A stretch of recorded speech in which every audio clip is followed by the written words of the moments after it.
and I mean, it looks to me like they were both done. Solid, yeah. It wasn't like you saw a guy wave and they didn't feel like they were tight. You know, sometimes you get a wheel that's out of balance. You'll have that feeling, but normally you know it's loose when it feels okay on the straightaway, but then you get a load in the corner and you get a little bit of a vibration. And it seems to be the mile and a half that this happens often. It's just the high speeds. You know, the wheel weight can feel really awkward. Here's we take a look at the left side from this stop.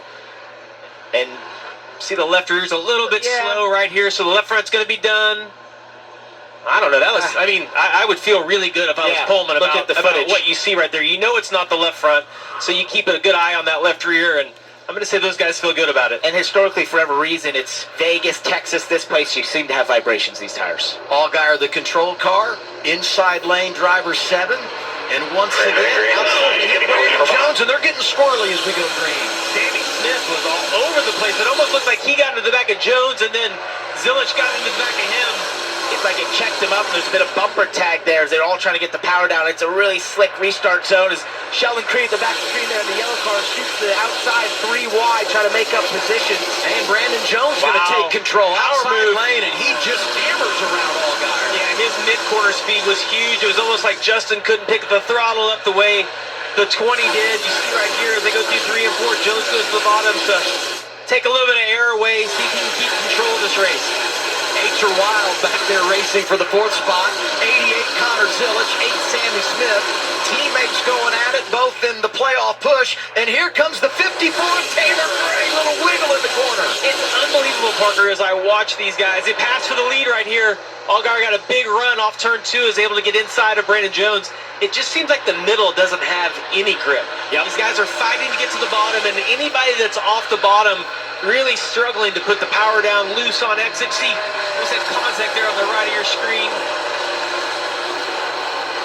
I mean, we've had a lot of this today. Just a lot of cars all in one group going at it for position. Some playoff drivers, some non-playoff drivers, a lot of youth, a lot of experience going toe-to-toe at this track that is just electrifying. Yeah, the one thing, though, that we do see is how good that 7 car is. To be able to get the lead back that quick.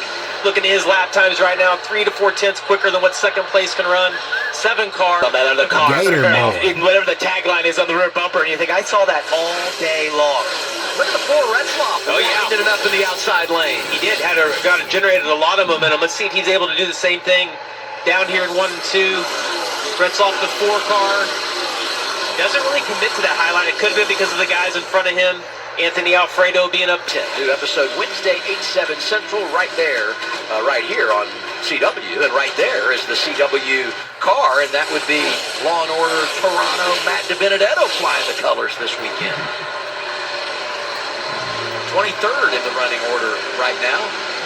This race has had a bit of Law and Order in it. That's right. I haven't seen any sort of chaos erupt yet. You know who's been enforcing the law most of the day is the 7 of Justin Allgaier. You see Daniel Dye here. Look at this. Just a little kiss. 23rd when stepped out a little bit.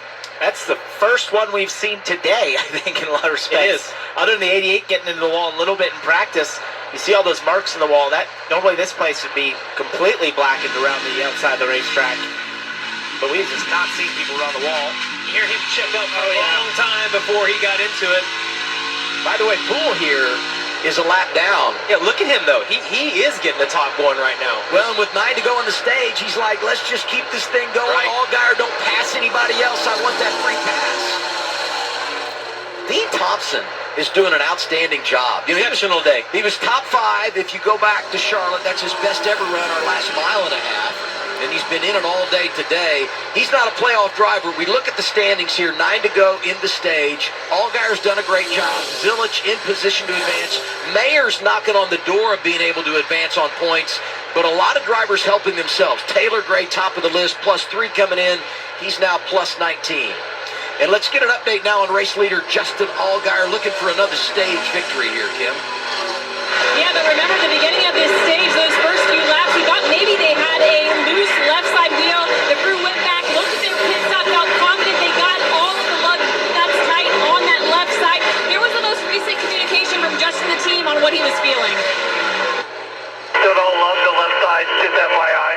Oh, it's fine, it's not getting any worse. I'm just letting you know whatever it is I'm feeling. It's just this set. of tires. Regardless, though, has not handicapped Justin out in the lead by over 2 seconds. And this is, I mentioned earlier, for whatever reason, over the last couple of years, this has been a consistent theme at the mile and a half in the Xfinity Series, whether it's Texas, Vegas, here, every driver has in their notes, be weary of these vibrations that you can have at times that feel like a loose wheel, or maybe a wheelway has fallen off, and know the teams will look at it and not find anything. It's just simply an offset that they have maybe on the 7 today. He's really decorated in the bumper, highlighted in blue because he's a playoff driver. Got the green and white checkered flag because he won stage 1, and the purple stopwatch because as of now he owns the Xfinity fastest lap of the day. Well, and his car's decorated. If you look at the side of that, Adam. That's right. What is that, Jamie? That is wheat, Parker. And why is that? I think the reason they would have that here is that Kansas is known as the wheat state. Along with North Dakota, yeah, they produce as much wheat as any state in the United States, Parker. So fitting that Brett has that on their car here. And there's 2 types of wheat crops, winter wheat and spring wheat. I think we should get back to the racing. Anyway, moving on.